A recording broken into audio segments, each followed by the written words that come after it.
de voto. Encerradas as declarações de voto, passemos ao registro eletrônico dos votos. Solicito às vereadoras e vereadores que registrem seus votos no terminal.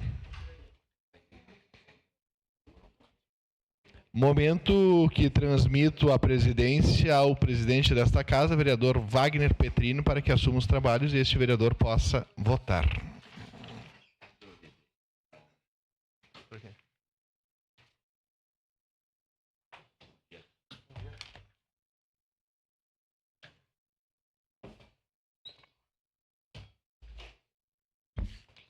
Vereador Juliano Valim vota como?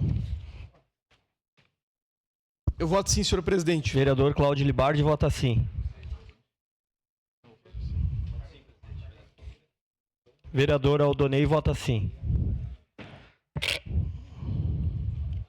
Encerrado o registro dos votos, encerrada a votação.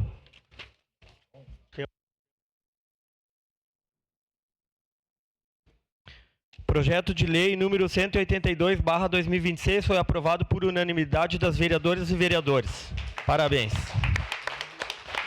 Com ausências dos vereadores Iago Morandi e Estela Balardim. Em representação, vereador Sandro Fantinel.